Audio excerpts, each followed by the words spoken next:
Assalamualaikum warahmatullahi wabarakatuh. Halo semuanya, perkenalkan nama saya Sofia Saleh, mahasiswa semester 2, program studi akuntansi dari kelas akuntansi reguler A, Universitas Ibnu Khaldun Bogor dengan NPM 251104020018. Pada kesempatan kali ini, saya akan mempresentasikan materi yang berjudul Trilogi Kesempurnaan Islam sebagai tugas ujian akhir semester atau UAS mata kuliah syariah yang diampu oleh Bapak Dr. Mukri Sidiki, MAG. Materi ini membahas salah satu konsep yang sangat penting dalam Islam, teman-teman, yaitu hubungan antara iman, Islam, dan ihsan. Ketiga konsep tersebut bukanlah bagian yang berdiri sendiri, melainkan saling berkaitan dan saling melengkapi sehingga membentuk pribadi muslim yang utuh. Nah, melalui presentasi ini saya akan menjelaskan bagaimana konsep tersebut lahir melalui hadis Jibril, apa makna dari masing-masing bagiannya, dan bagaimana hubungan antara ketiganya, serta bagaimana penerapannya dalam kehidupan sehari-hari. Semoga apa yang saya dapat sampaikan dapat memberikan manfaat dan menambah pemahaman kita bersama. Baik, tanpa berlama-lama lagi, langsung masuk ke pembahasan pertama. Baik, sebelum saya masuk ke pembahasan utama, saya akan menjelaskan terlebih dahulu secara garis besar materi yang akan saya bahas pada presentasi kali ini. Yang pertama, saya akan menjelaskan mengapa kita perlu memahami trilogi kesempurnaan Islam. Selanjutnya, saya akan membahas hadis Jibril sebagai dasar lahirnya konsep tersebut. Kemudian, saya akan menjelaskan pengertian Islam, iman, dan ihsan secara satu persatu. Setelah itu kita melihat bagaimana hubungan antara ketiga konsep tersebut sehingga disebut sebagai trilogi kesempurnaan Islam.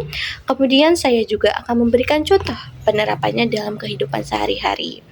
Lalu juga saya akan menjelaskan hikmah yang dapat diambil, dan di bagian akhir saya akan menyampaikan kesimpulan dari seluruh pembahasan yang sudah saya bahas dalam materi kali ini.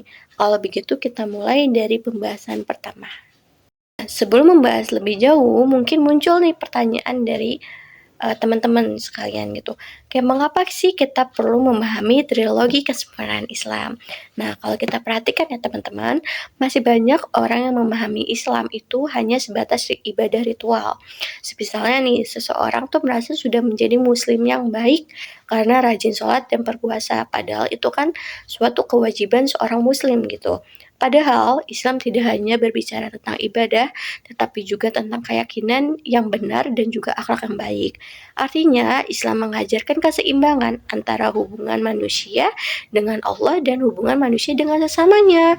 Semisalnya nih, seseorang bisa saja rajin melaksanakan sholat 5 waktu, namun apabila setelah sholat dia masih suka berbohong, berlaku curang, atau menyakiti orang lain dan bahkan bergibah, berarti masih ada bagian dari ajaran Islam yang belum diterapkan secara utuh. Sebaliknya, ada juga yang memiliki akhlak baik tetapi belum menjalankan kewajiban sebagai seorang muslim. Hal tersebut juga menunjukkan bahwa masih ada aspek yang belum seimbang. Oleh karena itu, Islam mengajarkan bahwa seseorang muslim yang sempurna harus memiliki akidah yang benar, menjalankan syariah dengan baik, dan juga memiliki akhlak yang mulia. Nah, ketiga aspek inilah yang dikenal sebagai trilogi kesempurnaan Islam. Dengan memahami konsep ini, kita tidak hanya mengetahui apa yang harus diyakini dan dilakukan, tetapi juga memahami tujuan dari semua ibadah yang kita kerjakan, yaitu membentuk pribadi yang lebih baik. Nah, konsep tersebut dijelaskan secara lengkap dalam sebuah hadis yang sangat terkenal, yaitu hadis Jibril, teman-teman. Nah, dasar dari konsep trilogi kesempurnaan Islam ini berasal dari hadis Jibril yang diriwayatkan oleh Umar bin Khattab radhiyallahu anhu. Diceritakan bahwa suatu hari Rasulullah SAW sedang duduk bersama para sahabat. Tiba-tiba datang seorang laki-laki yang belum pernah mereka kenal gitu sebelumnya, belum pernah kelihatan lah gitu. Nah, yang menariknya lagi, pakaian laki-laki tersebut tuh sangat putih sekali, rambutnya sangat hitam, tetapi sama sekali tidak terlihat tanda-tanda bahwa ia baru saja melakukan perjalanan jauh gitu, teman-teman. Padahal para sahabat juga tidak mengenalnya sebagai penduduk Madinah. Hal tersebut juga membuat para sahabat merasa heran gitu. Laki-laki itu kemudian duduk sangat dekat dengan Rasulullah SAW hingga lututnya menempel dengan lutut beliau. Sikap tersebut juga tidak biasa dilakukan para sahabat karena mereka sangat menghormati Rasulullah. Lalu kemudian laki-laki itu mulai mengajukan beberapa pertanyaan, teman-teman. Nah, pertanyaannya ini yaitu yang pertama adalah mengenai Islam. Nah, Rasulullah menjelaskan bahwa Islam diwujudkan melalui 5 rukun Islam, yaitu mengucapkan 2 kalimat syahadat, mendirikan sholat, menunaikan zakat, berpuasa di bulan Ramadan, dan melaksanakan ibadah haji bagi yang mampu. Lalu pertanyaan yang kedua dia bertanya mengenai iman. Nah, Rasulullah menjelaskan bahwa iman berarti meyakini Allah, malaikat-malaikatnya, kitab-kitabnya, rasul-rasulnya, hari akhir, serta qada dan qadar. Kemudian ia bertanya lagi mengenai ihsan. Mengenai ihsan, Rasulullah menjelaskan bahwa ihsan adalah beribadah kepada Allah seolah-olah ini kita melihatnya, dan jika kita tidak mampu melihatnya, maka kita harus yakin bahwa Allah selalu melihat setiap perbuatan kita gitu. Nah, setelah itu ia mulai bertanya mengenai hari kiamat atau hari akhir. Nah, Rasulullah menjawab bahwa orang yang ditanya tidak lebih mengetahui daripada orang yang bertanya. Nah, yang berarti hanya Allah Subhanahu wa taala yang mengetahui kapan hari kiamat akan terjadi.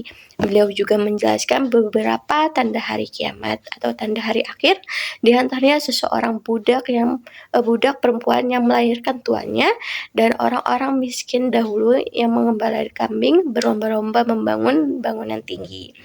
Nah, setelah laki-laki tersebut pergi, Rasulullah ini menjelaskan kepada para sahabat bahwa orang itu sebenarnya adalah malaikat Jibril yang datang untuk mengajarkan pokok-pokok ajaran Islam.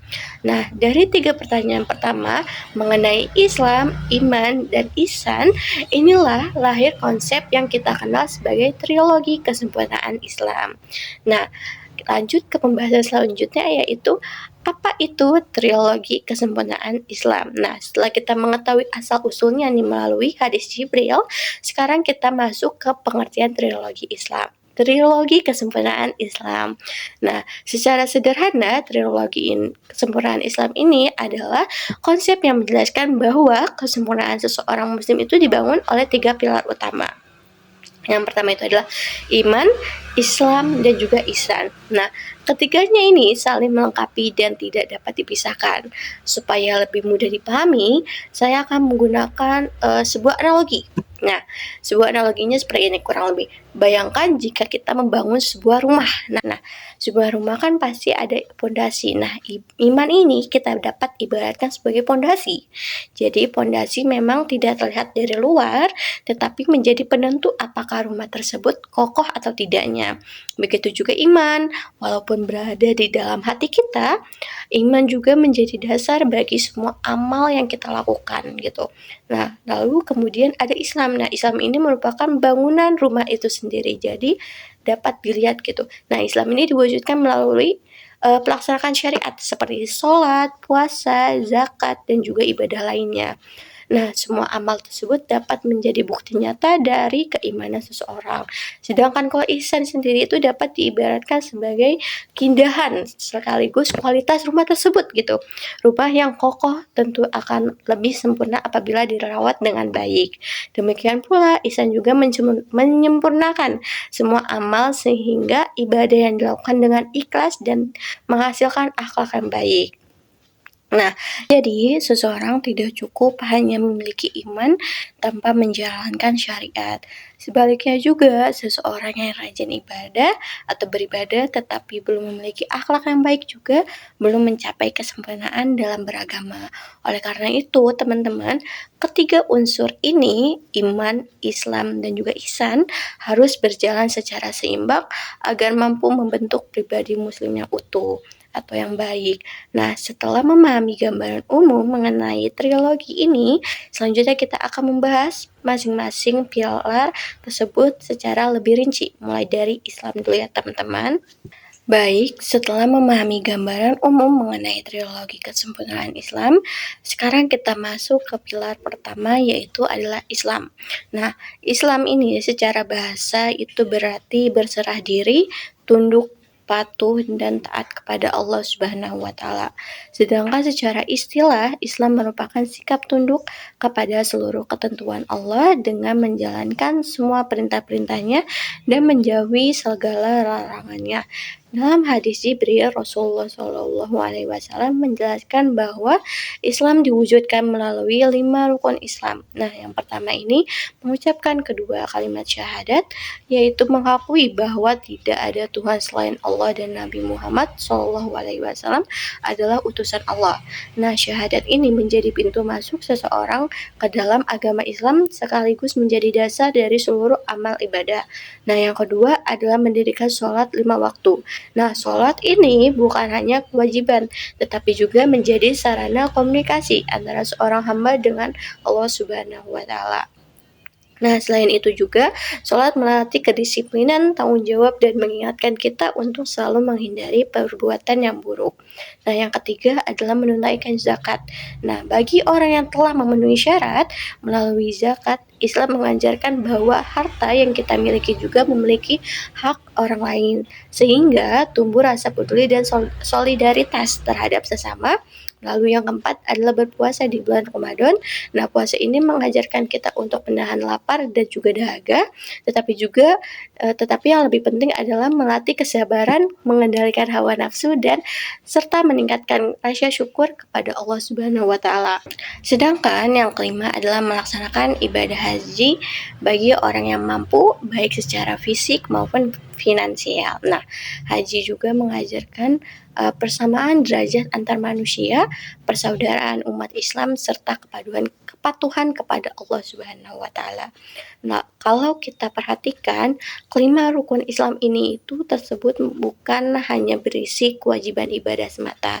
Di balik setiap ibadah terdapat nilai-nilai yang bertujuan untuk membentuk karakter seseorang muslim agar lebih disiplin, bertanggung jawab, sabar dan juga peduli terhadap sesama. Jadi, Islam bukan hanya identitas yang melekat pada seseorang, tetapi harus diwujudkan melalui amal dan perilaku dalam kehidupan sehari-hari. Namun, semua amal tersebut tentu harus didasari oleh keyakinan yang benar. Oleh karena itu, selanjutnya kita akan membahas pembahasan yang kedua itu mengenai iman gitu kan. Nah, setelah membahas Islam sebagai bentuk ketaatan yang tampak melalui amal, sekarang kita masuk pada pembahasan mengenai iman gitu teman-teman. Nah, apabila Islam lebih berkaitan dengan perbuatan yang dapat dilihat, maka iman berkaitan dengan keyakinan yang berada di dalam hati kita atau di hati semua umat muslim. Nah, dalam hadis Jibril dijelaskan bahwa iman memiliki 6 rukun, yaitu beriman kepada Allah, malaikat-malaikatnya, kitab-kitabnya, rasul-rasulnya, hari akhir, serta qada dan qadar. Nah, keenam rukun iman ini tersebut menjadi dasar kepercayaan seorang muslim dalam menjalani kehidupannya. Misalnya ketika seseorang benar-benar yakin bahwa Allah ini selalu melihat setiap perbuatannya, maka ia akan lebih berhati-hati dalam bertindak. Begitu juga ketika seseorang meyakini adanya hari akhir, ia akan menyadari bahwa setiap amal yang dia lakukan sekecil apapun itu akan dimintai pertanggungjawaban di hadapan Allah Subhanahu wa taala. Jadi, sebenarnya iman ini memang tidak dapat dilihat secara langsung oleh manusia, namun pengaruhnya akan tampak melalui perilaku seseorang. Nah, semakin kuat keimanan seseorang, maka semakin besar pula dorongan untuk menjalankan seluruh perintah Allah dengan penuh keikhlasan. Nah, sebaliknya, apabila keimanan seseorang lemah, maka ibadah yang dilakukan seringkali hanya menjadi rutinitas tanpa benar-benar mempengaruhi perilakunya. Nah, oleh karena itu, teman-teman, iman merupakan pondasi utama dalam kehidupan seseorang muslim atau seorang muslim gitu. Tanpa pondasi yang kuat, seseorang akan sulit mempertahankan ketaatannya ketika menghadapi berbagai ujian kehidupan. Nah, setelah memahami iman sebagai dasar keyakinan, selanjutnya kita akan ke pembahasan yang ketiga yaitu ihsan, yaitu tingkatan tertinggi dalam beragama. Baik, pembahasannya kali ini akan dilanjutkan, yaitu mengenai ihsan. Nah, apabila iman ini berbicara tentang keyakinan dan Islam berbicara tentang pelaksanaan syariatnya, maka ihsan berbicara tentang kualitas seseorang dalam menjalankan semua itu. Dalam hadis Jibril, Rasulullah Shallallahu Alaihi Wasallam menjelaskan bahwa ihsan adalah beribadah kepada Allah seolah-olah kita melihatnya. Namun apabila kita tidak mampu melihatnya, maka yakinkanlah bahwa Allah itu selalu melihat kita. Nah, kalimat tersebut juga mengajarkan bahwa seseorang muslim hendaknya selalu merasa diawasi oleh Allah dalam setiap keadaan. Dengan adanya kesadaran tersebut, seseorang akan berusaha melakukan yang terbaik, bukan karena ingin dipuji manusia, melainkan karena mengharapkan ridho Allah Subhanahu wa Ta'ala. Nah, dalam kehidupan sehari-hari, ihsan juga dapat diwujudkan melalui sikap jujur, amanah, ikhlas, disiplin, rendah hati, menghormati orang tua dan dosen, menjaga kepercayaan, serta membantu orang lain tanpa mengharapkan balasan. Nah, teman-teman, ada kalimat yang mengatakan bahwa akhlak yang baik lahir ketika manusia mampu menjaga keseimbangan antara ilmu, amarah, dan juga syahwat. Nah, ilmu membantu seseorang membedakan mana yang benar dan juga mana yang salah. Amarah juga sebenarnya diperlukan untuk membela kebenaran, tetapi harus tetap dikendalikan agar tidak berubah menjadi kebencian atau tindakan yang merugikan orang lain. Nah, sedangkan syahwat sendiri merupakan keinginan manusia yang juga harus diarahkan sesuai dengan ajaran agama. Nah, apabila dari ketiga unsur tersebut berada dalam keadaan seimbang, maka lahir akhlak yang mulia. Akan tetapi, jika salah satu dari unsur tersebut berlebihan, maka seseorang yang akan lebih mudah untuk melakukan perbuatan yang menyimpang atau yang memang sudah seharusnya itu tidak dilakukan gitu. Nah, oleh karena itu, ihsan menjadi penyempurna dari iman dan juga Islam, karena melalui ihsan juga seseorang tidak hanya menjalankan ibadah dengan benar, tetapi juga memiliki perilaku yang baik dalam kehidupan sehari-harinya. Setelah memahami dari ketiganya itu iman, Islam, dan juga ihsan, pengertian masing-masingnya, sekarang kita akan melihat bagaimana hubungan antara ketiganya. Nah, ketiga konsep tersebut sebenarnya tidak dapat dipisahkan karena saling melengkapi, teman-teman. Jadi, kalau kita petakan ke istilah yang sering kita dengar gitu ya. Nah, iman ini representasinya itu dari akidah dan atau keyakinan. Islam ini representasinya dari syariah atau ibadah, dan ihsan ini representasinya dari akhlak atau perilaku. Artinya, akidah yang kuat akan mendorong seseorang untuk menjalankan syariah. Kemudian, syariah yang dijalankan dengan sungguh-sungguh akan membentuk akhlak yang mulia. Supaya lebih mudah dipahami gitu ya, hubungan ketiganya ini dapat diibaratkan sebuah pohon yang dimana iman ini adalah akarnya. Jadi meskipun tidak terlihat karena tersembunyi di dalam tanah, akar ini yang menopang dan menguatkan seluruh bagian pohon dari dalam. Nah, kalau akarnya rapuh, pohon sebesar apapun itu akan tumbang, teman-teman. Nah, Islam ini adalah batang, yaitu struktur yang berdiri tegak dan bisa dilihat oleh orang lain, mewakili amalan-amalan fisik kita. Dan ihsan adalah buah hasil akhir yang manis dan bisa dinikmati dan juga mencerminkan kualitas dari akar dan batang yang sehat gitu. Nah, begitu juga dalam kehidupan seorang muslim, teman-teman. Apabila seseorang memiliki syariah tetapi tidak didasari oleh akidah yang kuat, maka ibadahnya hanya akan menjadi rutinitas tanpa makna. Nah, sebaliknya nih, apabila seseorang mengaku beriman tetapi tidak menjalankan syariah, maka keimanannya belum diwujudkan dalam tindakan nyata. Lalu juga, sedangkan apabila nih seseorang memiliki iman dan juga rajin beribadah, tetapi belum memiliki akhlak yang baik, maka kesempurnaan ajaran Islam juga belum tercapai. Nah, oleh karena itu, seorang muslim yang sempurna itu bukan hanya dinilai dari banyaknya ibadah yang dilakukan, tetapi juga dari kuatnya keimanan dan juga baiknya akhlak yang tercermin dalam kehidupan sehari-hari. Lanjut kita ke pembahasan selanjutnya, yaitu mengenai penerapan trilogi Islam dalam kehidupan sehari-hari, teman-teman. Nah, setelah kita memahami hubungan dari antara iman, Islam, dan juga ihsan, pertanyaan yang berikutnya ini bakal muncul ini, bagaimana kita menerapkannya dalam kehidupan sehari-hari gitu kan. Nah, dari sisi iman ini, kita meyakini bahwa Allah itu selalu mengetahui setiap ucapan dan perbuatan kita. Nah, keyakinan ini juga mendorong kita untuk bersikap jujur, menjaga amanah, dan menjauhi perbuatan-perbuatan yang dilarang, meskipun tidak ada orang lain yang melihatnya. Lalu juga dari sisi Islam. Nah, sisi Islam ini kita berusaha untuk menjalankan kewajiban-kewajiban kita seperti sholat tepat waktu, berpuasa di bulan Ramadan yang tidak ada itu bolong-bolong atau buka puasa diam-diam gitu kan. Membayar zakat apabila telah memenuhi syarat, serta melaksanakan ibadah lainnya dengan penuh tanggung jawab. Nah, sedangkan dari sisi ihsan ini kita berusaha memberikan yang terbaik dalam setiap aktivitas, misalnya itu menghormati dosen dan juga orang tua, menghargai teman, tidak boleh menyontek saat ujian, menempati janji juga kepada orang lain, membantu orang lain juga, serta bekerja dengan sungguh-sungguh meskipun tidak ada yang mengawasi. Nah, dengan demikian juga trilogi ini tuh bukan hanya dipahami secara teori teman-teman, tetapi juga menjadi pedoman dalam membentuk karakter dan perilaku kita sebagai seorang muslim. Baik, kita lanjut saja pembahasan selanjutnya, yaitu hikmah memahami trilogi kesempurnaan Islam. Nah, ada beberapa hikmah yang dapat kita ambil setelah memahami konsep trilogi ini teman-teman. Konsep trilogi kesempurnaan Islam. Nah, yang pertama ini tuh konsep ini membantu kita memperkuat keimanan kepada Allah Subhanahu wa taala sehingga setiap ibadah yang dilakukan ini memiliki landasan keyakinan yang kokoh.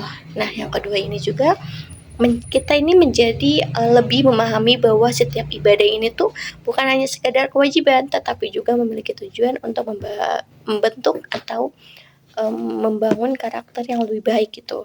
Lalu yang ketiga ini ada trilogi ini juga mengajarkan pentingnya keseimbangan antara hubungan dengan Allah atau hablum minallah dan hubungan dengan sesama manusia atau hablum minannas. Nah, selain itu Rasulullah Shallallahu alaihi wasallam juga bersabda bahwa beliau diutus untuk menyempurnakan akhlak yang mulia.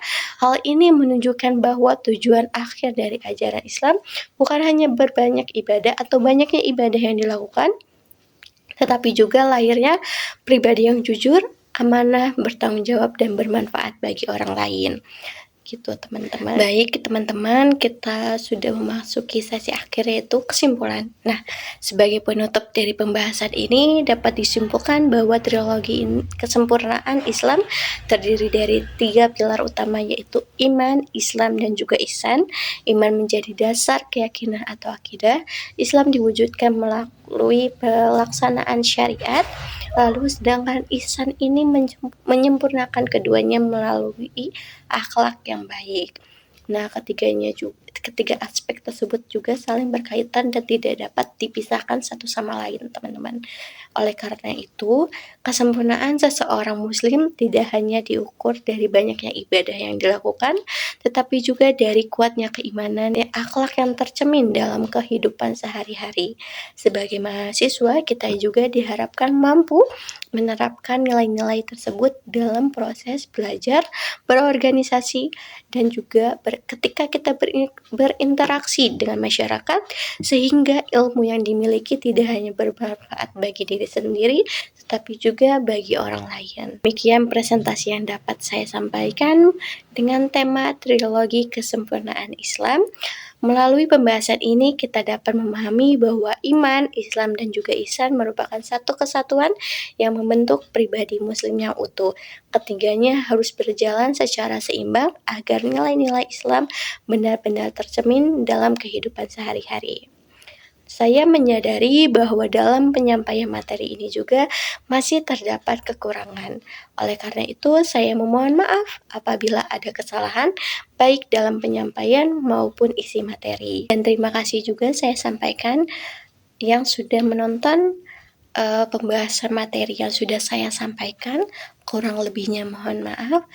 Wassalamualaikum warahmatullahi wabarakatuh. Terima kasih teman-teman.